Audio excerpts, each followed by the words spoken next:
Recording in progress. Okay, folks, you know if we're online tonight, we're talking to a nonprofit. This nonprofit is actually coming back to us. We worked with this nonprofit to get started a while back. They're coming back now to take our CEO training, which concludes not only a business plan, but also how to do a strategic and logic model, a theory of change, and a feasibility study, as well as overall how to prepare a particular grant.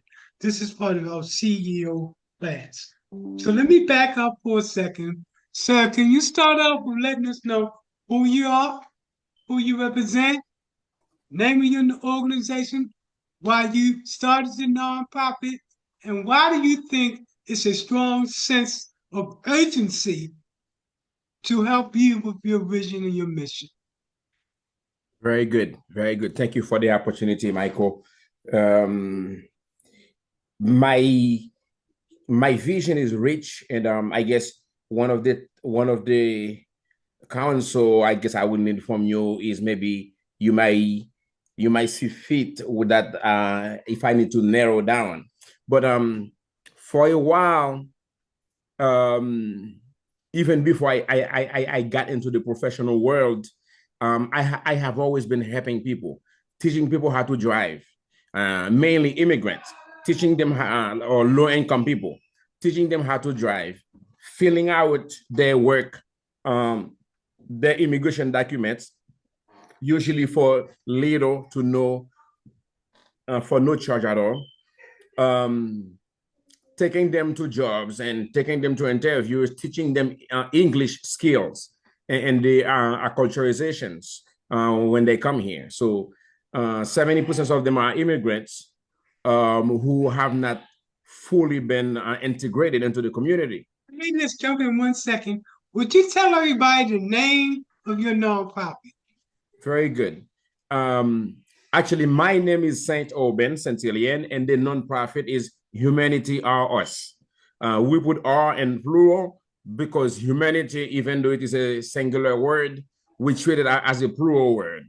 So for the name and for the sake of the pronunciation, as opposed to saying humanity is us, we say humanity are us. To make it make sense, and this is what it is. So pretty much, um, our vision for the organization is that every human being should see the possibility or a path for success. So that's our vision. Like every human being, that is the global vision. Every human being should see a path for success, at least have that hope, have that faith of having it within them that they are worthy and able to be successful. It is not on paper, as you might learn that from me already. If I go to the original vision, it might be different in terms of vocabularies, but the feeling will be the same. Like opening the eyes of human being to believe in themselves. And I think that is when the real revolution will happen, when every human being know it, because too many people believe they cannot do it. And this bothers me, Michael. So let me ask you this, because I know that you got a strong focus on Haiti. Is that correct? Yes. So tell us a little bit about Haiti. Tell us a little bit about your homeland. Get people up to date about your homeland. I was really intrigued with you the first time we met, but this time we're meeting again because of a strong sense of urgency. Yes. What everybody should know right now, in terms of Haitian Americans, they are being deported at a rate that we've never seen before. And that's why this conversation we have tonight is a sense of strong urgency. So, that being said, tell us about Haiti. Tell us about your homeland. Very good. Before I start with Haiti, allow me to say thank you, Michael. Thank you. You are a treasure to the community. Um, even if you may not see it that way, but I see it in you. I know for the last 6 or 7 years or beyond, your health hasn't been the greatest. And I am fortunate to be able to know that when I cannot find you, when I cannot hear from you, I know one of the biggest reasons is because of your health. Um, and I really appreciate your patience with me also, because I see so much that needs to be done. And this is one of the reasons I may have given you, you don't have to admit it, you don't have to push back, but I know, I know most professionals would not have the time for me, and mainly because I don't have the funds, I don't have the means and the wherewithals to pay thousands of dollars for your counsel, for your consultation. So when you choose to narrow it down for me to a level that is manageable, and you still give me leeways to approach it, I really appreciate it. We as Haitian, we are a very proud people. Hence, making it hard for me to even go to people closest to me and telling them, hey, I need $750 so I can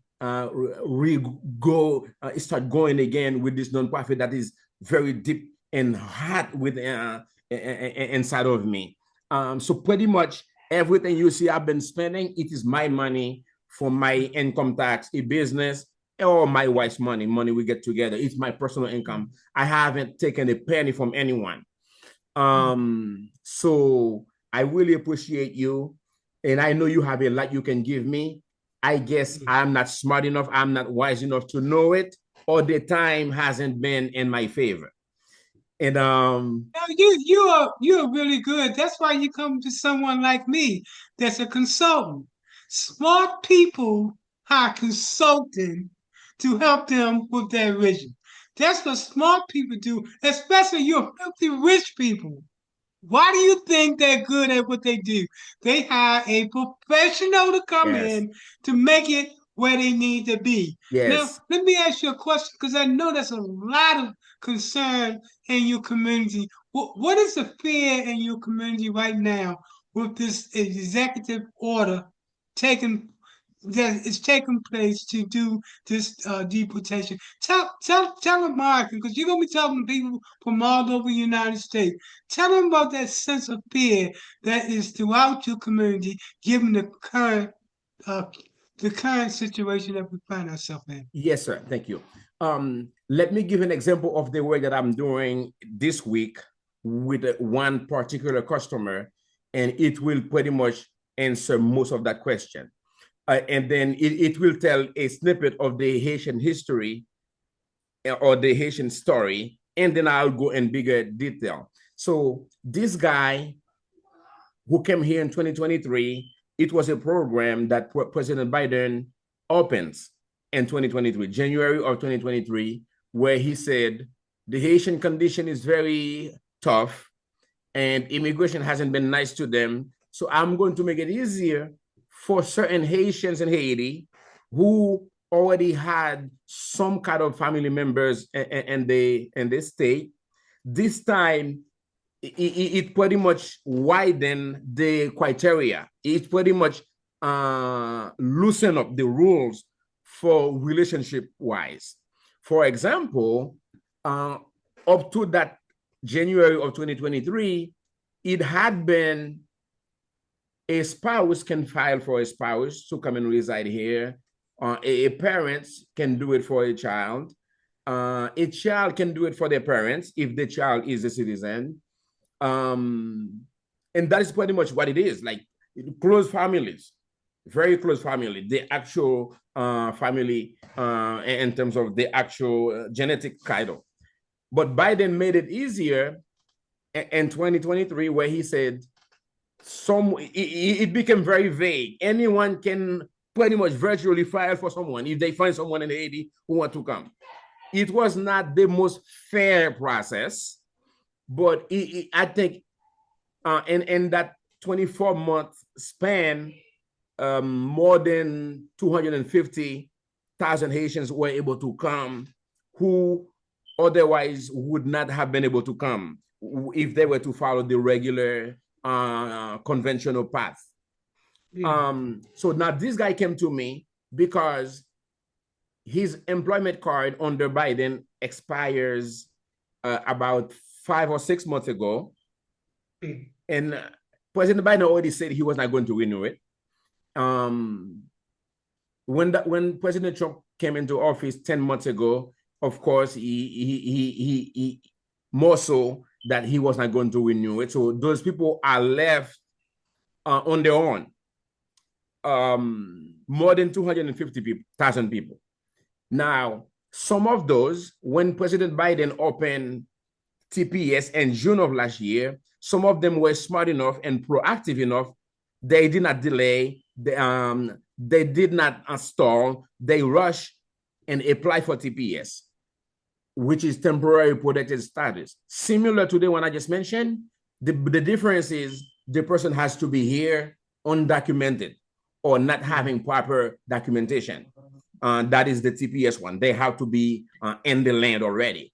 Like someone who came with visa and they overstayed their visa, or they came here, somehow they were not, how do they call that, inspected. So there are people who come here, nobody know which way they came. Or they came here, they were inspected because CBP caught them, or any port they came to, they caught them, and then they released them. Those type of people would be eligible whenever TPS opportunity come. So those people who did it early, because it was open in July of last year, anybody who waited past September, even though they apply thereafter, those people never get anything. 15 months later, they still don't get anything. So you talk about hundreds of thousands of other people, including those who were already on the TPS when President Obama was here. They were still renewing. They had roller coasters, especially when President Trump was in office in 2017 to 2021. So there was a big lag also, like a delay, just like they enduring right now. But all of those people, as of February 3rd, which is barely 2 months from today, they are not being renewed either.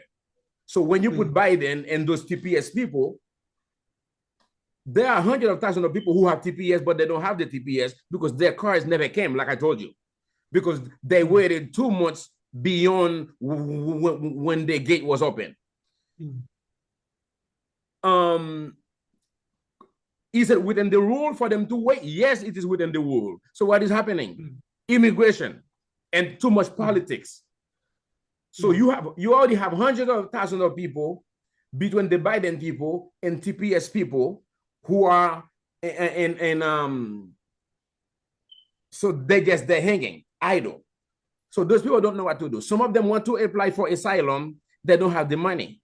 So I guess part of my campaign would be to raise funds where I'm going to train more of my staff to be able to volunteer. It is hard to find people to volunteer nowadays. The economy is bad. Almost every other person can drive a Uber or Lyft or DoorDash. They rather be out there making $20 to $30 an hour when the moment is good, as opposed to volunteering. So I will need to be in a position to recruit people who have at least an associate degree or more or better. And I cannot get them for free all the way. My community is not big on that. And I understand that's the United States. Expenses are rising up. So the campaign would be maybe to pay them at a very manageable price, even though the goal is to recruit people to volunteer, but I need to be able to promise them something in return. So that's one of the big campaigns we'll be doing. So with respect to Haiti, I started the story of that guy because if you're going to apply for asylum, you have to have a story. So he was born in 1973. By the time he was 86, he was 13 years old in 1986. Haiti was stable when he was born because we have Duvalier all the way to 77 or 70, 76 whenever that was. Then his son took over until 86, when there was that coup d'etat, or they ran after him. He left Haiti, he came to France or somewhere, Jean-Claude Duvalier. Since then, this guy hasn't seen peace. Over 11 Haitian presidents have gone through power in the less than 40 years. Only 5 of them were elected president. So the majority of those people, they were interim or through coup d'etat. So he has been going through a spiral of insecurity, very little hope for the future.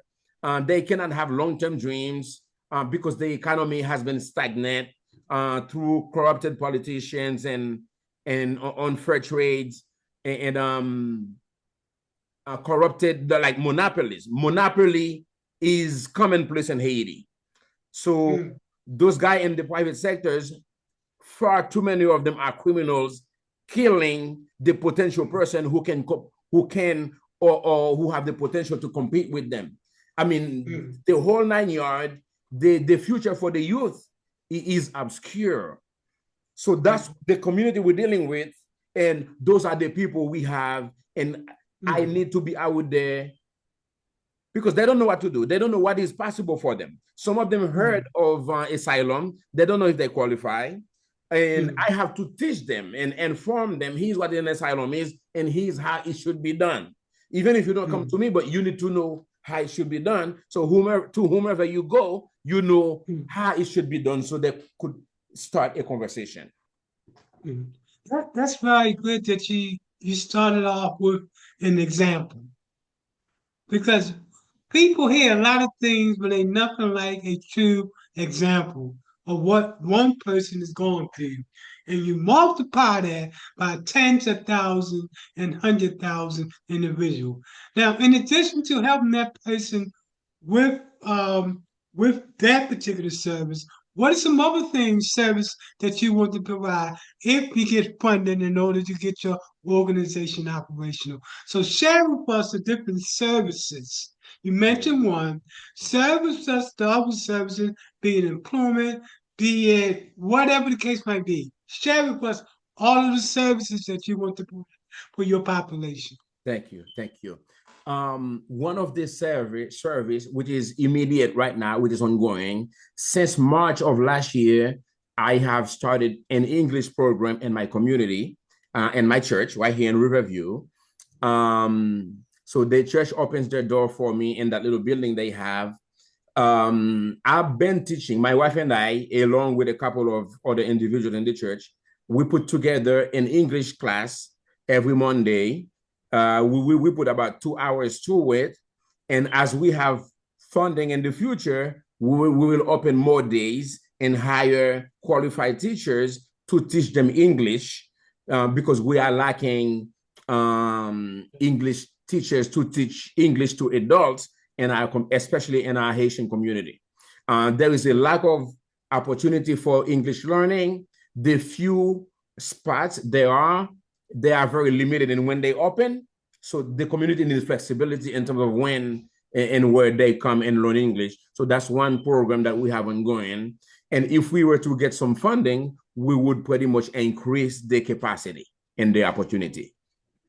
Yeah, because I think that in addition to that, all those other needs you can address, be it housing, be it employment, all those things that you need to be stable here in the United States. Yes. What is the greatest fear that people have in returning back to your country? Wow.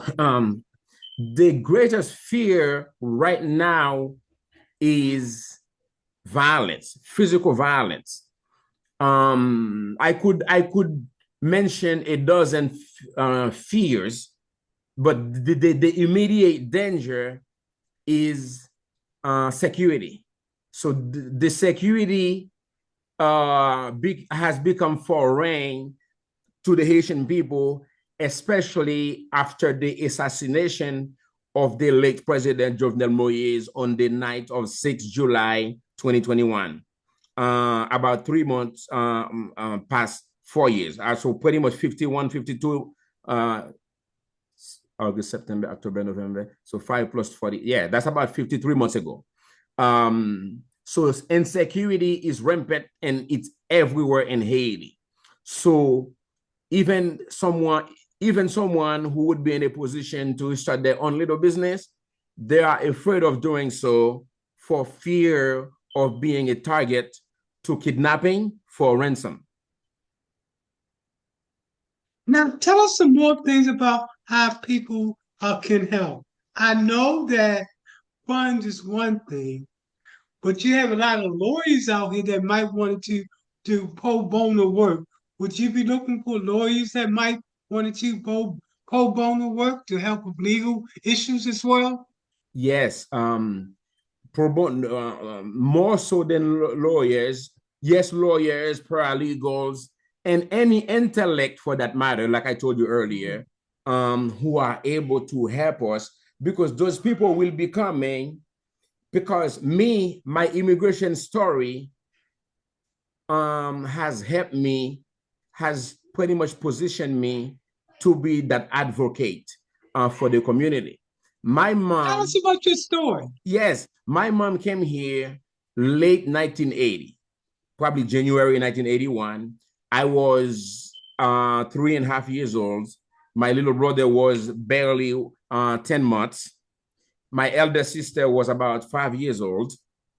Now, my mom left us in Haiti so she could have a better future, but she did not come with any paper either. And she had to go to pretty much everything those people are going through here. Plus the fact that she did not go to school in Haiti. She did not do any formal education. So everything she's doing, it costs her twice or more because of her analphabetization.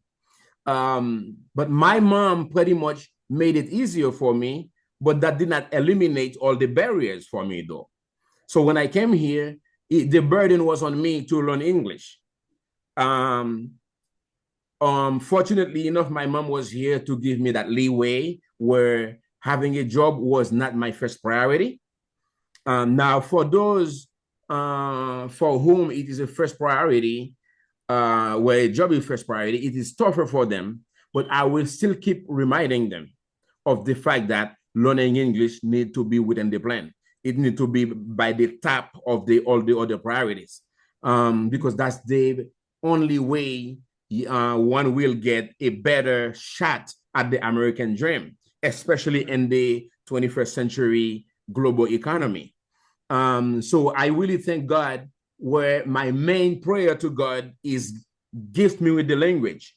And he has done pretty much all right with me on that front, which give me the freedom to see a better future for my people. And I think one of the reasons Haiti is behind is because too much of a big percentage of the people, they lack the formal instructions and education, and thereby reducing their vision. When someone has a small vision for themselves, by default, it is hard for them to see better future for anyone else around them. Let me ask you a question related to AI, artificial intelligence. To what state is Haiti? To what state is AI being used in Haiti? I hope I I hope you one day you will play a better role than just being a consultant, because it seems like you already know that. I don't know what research you have done, but You have to do your research. yeah, yeah, I love it. Oui. Yeah, yeah, I already know. I already talk. I'm not going to say I talk too much, but I do. I know it because it is a not too much of a planned meeting, and I know you are busy. AI is technology is almost unheard of in Haiti. Mm. And one of the main reasons that president got assassinated is because he was adamant about lighting the entire country. And those guys, private sector energy guy, coupled with government workers within the cabinet for energy, they coupled together among other actors to assassinate the president because they don't want to see the country having electricity throughout the country. And I think that will answer your question by telling you this. So if there is no energy, there is no light, no electricity, almost every aspect of development is handicapped. Yes, sir. Well, I can tell you this. One of the things that we're going to bring to your organization is AI, and using AI to help definitely bring your organization to fruition. It's a lot of things AI can do, whereas so a while back we needed humans to do. But AI can do that, which means that we can reduce the cost of operation and increase the productivity and efficiency. So here's the question. Everybody's looking at you. You got the whole nation looking now. Give us in contact that people can get in contact with you if they want to provide donations in terms of their manpower or money. It's your opportunity now to tell the world what you need and how they can get it to you. Give us that information. I don't think I was ready for this question, but that's not the first time you do it with me. Forgive me. And I hope that is for training purposes. Next time we will be planning for that. We will plan for that. But a phone number to contact us is 813-619-2468. What about an email? The email is S as in Sam, and then centillion@yahoo.com. So SSAINTILIEN@yahoo.com. Yeah, because the next time we come back, he's going to have his own company email. But for right now, and I'm saying this because he's just getting started, we're going to bring him back, okay, to show the progress that his organization has made. I'm so committed to doing what I did because here's what I understand. God gave me the skill set to help people like yourself from around the world and making a difference. And it's not all about the money. You see, it's not about the $1,000 that you would have to pay. Because guess what? I can't take those $1,000 with me when I leave. But what I can take with me is what I did for you and help you and your people to get to where they need to be. So that being said, we're going to end this presentation. You did a great job. Next week, I'm going to have something to you to a first draft of your business and your strategic plan, and then we're going to take it from there. Thank you, sir. I really appreciate it. No, thank you. Again, from day one when you and us met, you must have thought that this guy probably going to be here only for a minute. You didn't understand that I would be with you throughout until you got at that point where so you got the keys to your office, and then I'll go to the next person, and the next person, and the next person. Because at the end of the day, it's about who have you helped in your life. Yes. When you close your eyes, how many people did you help? Contrary to popular belief, people think that how much they made in life they can take with them. But you can't take that with you. But what you did with that is going to count. But the only reason you made money was for yourself, and then you didn't help people. Well, you got to deal with that. But that being said, thank you.